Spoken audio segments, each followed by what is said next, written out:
I used to believe that you can only own a home when you're married, have an established career, maybe come from a wealthy background, and be at least in your 30s. And if we haven't met before, I'm Sharon, and I'm none of these things. I'm 23, I graduated college last year, I don't come from a wealthy background, and this is how I became a homeowner about 3 months ago here in New York. In 2000, my parents came to the United States with non-perfect English, but a dream to give me and my siblings a chance for a better life. They didn't work white-collar jobs, so we faced a lot of financial challenges growing up. So you're probably asking, okay, I get it, had a hard background, but how does this backstory relate to you owning a house post-grad? And my answer to that comes in the words of my mom, who would say, no hard work will go to waste. So although I couldn't see it then, I think doing what I could over the past 6 years all compounded to more show its results the past 2 years of college so I can save up for a down payment on a home. Specifically, back in 2017, I worked really hard to attend one of the top design schools in New York City with a scholarship, and last year I was able to graduate with honors. And one of the biggest things I did in college was switch majors. I first went in with dreams of being a fashion designer. That's why I went to Parsons, it's good fashion school, because I blindly followed the set advice of follow your passion and things will work out. But since I was fully responsible for paying tuition, I personally couldn't afford to just major in something more purely based on passion if I couldn't confidently support myself post-college and pay off my student loans. So that led me to focus my career and education based on more high-income skills, and that led to the tech industry, and specifically I decided to pursue UX design. Ironically, my school Parsons doesn't teach UX design, so I took extra online classes outside of school, but nonetheless, I switched industries to something a bit more lucrative. So after I decided to pursue UX design, I worked on my new portfolio, getting a website, having some interviews. This happened when I was 19, and so going all in then on my portfolio, eventually I got a chance to work at Amazon's AI team back in 2022. That built my resume and led to my full-time job now, right out of college, where I now make 6 figures. But career stuff aside, I think the real magic that allowed me to buy a house post-grad began with my side hustle when I started at 17, which is this YouTube channel. And literally this side hustle or small side hustle I had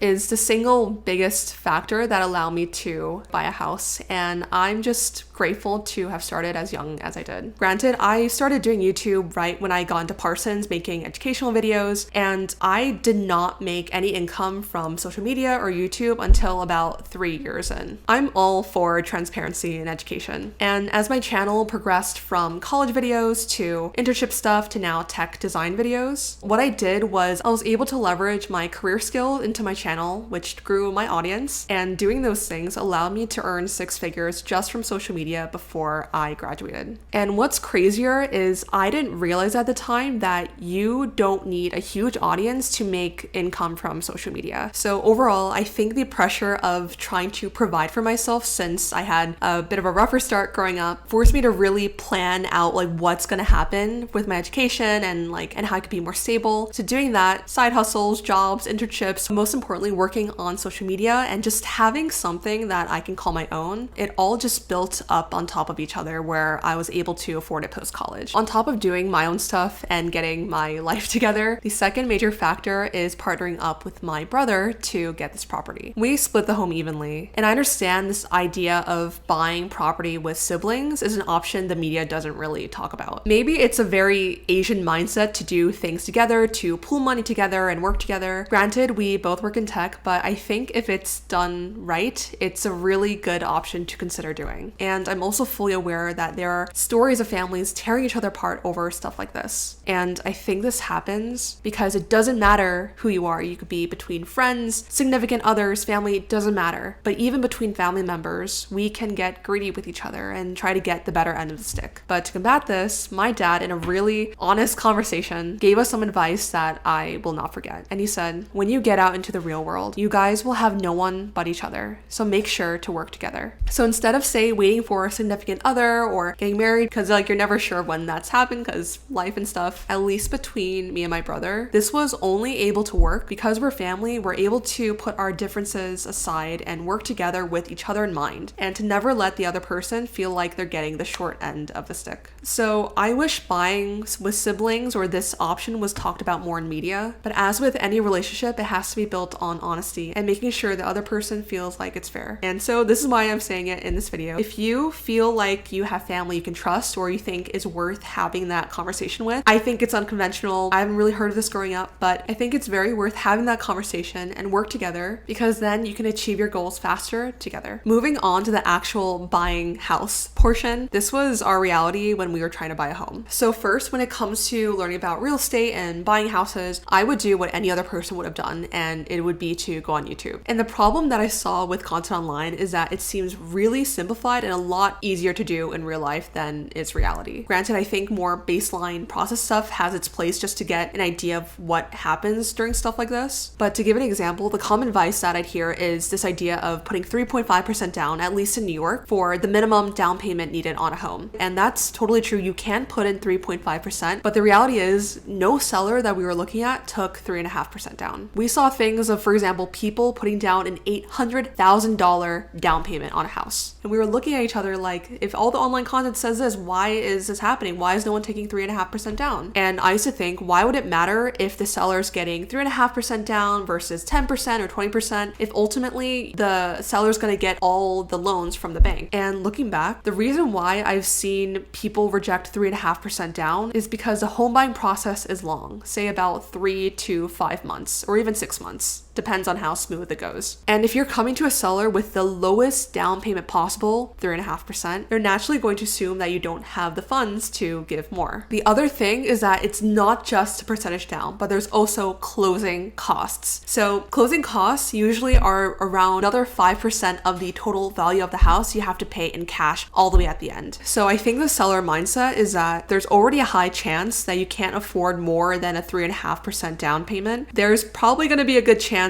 that potential buyer can't provide that additional 5% closing cost. So the deal goes down, the seller gets screwed, and their time gets wasted. And that's why we've seen the 3.5% down advice that goes around has not been working for the houses we've seen. So looking back at it now, I would not expect to buy a home until you have about 10 to 20% of the total value of the house available in cash for the down payment. So then the seller can look at your offer, have more confidence that you have adequate funds for things to go smoothly, and then choose you to be the potential buyer. So after buying the house, we put 10% down, and thinking about renovations and long-term investment stuff, we bought this home as an investment and had the eyes to renovate it for long-term gain. The most important thing, in my opinion, when it came to deciding if this is the home is more the house structure and the things you can't change, say like walls or the heights of the ceilings. Things like kitchen cabinets, flooring, the initial interior didn't matter as much. The flooring could be ugly, the cabinets could be ugly, but we focused more on the structure of the house or the things that we can't change. Say how high the ceilings were, the layout of the room, and visualizing where we can put things, and the rest we can redo. For example, I wanted a lot of natural sunlight in the living room, and this space in comparison to the other houses had that natural lighting feel. Plus, just this section where it has that extra high part with a chandelier just made the space seem bigger, and just this area with the sunlight sold this house for me. To go further into renovations, it is very expensive. Doing renovations on your own is going to save you so much money. For example, me and my brother did the floorings and demolitions by ourselves and saved more than 50% of the renovation cost versus if we outsourced. But to upgrade the home, the single biggest thing that we did was change the flooring. And I decided to go with LVPs, or luxury vinyl plank, and specifically the company that I use is called Flooret, and my whole house is covered in their Nakan Signature. I don't really like floors with a slight green tint, but this one is a beautiful creamy taupe, and I think it pairs really well with the French walls. When it came to choosing flooring, I learned to base it off of the lifestyle you have rather than, say if I put 5 or 10K into flooring, then I'm going to get 5 to 10K back on the value of my home. And the reason why I say that is because unlike hardwood, it's easier to maintain. And because I have a dog, I don't have to worry about refinishing the floors or the floor rotting, say if there's water damage or an accident. There's a lot of young families in our area, and since LVP is easier to maintain with no refinishing needed, it can withstand water damage, say from kids spilling stuff or from pets running around over hardwood. So it would make more sense for the future buyer who most likely have a young family to want LVP anyway, since it would match better with their lifestyle. Anyways, I love my floors. I love this color. Coming here during the daytime when the light's shining through the windows makes it look really, really pretty. But if you want to try Flooret for yourself as well, feel free to use my code SHARONFLORET for 50% off sample kits, and I will leave the discount code and the link in the description box down below. So overall, buying this house was definitely a little unexpected. The process definitely wasn't easy, but then again, these were just the steps that I took to do this. And as you watch this video, I hope you more just got to pick and choose what's relevant to you so you can apply it for your own situation or how you want to approach buying a home as well. But if you did enjoy this video, I would really appreciate a like and subscribe for more content. Any details will be in the description box down below. But until then, thanks for watching, and until next time.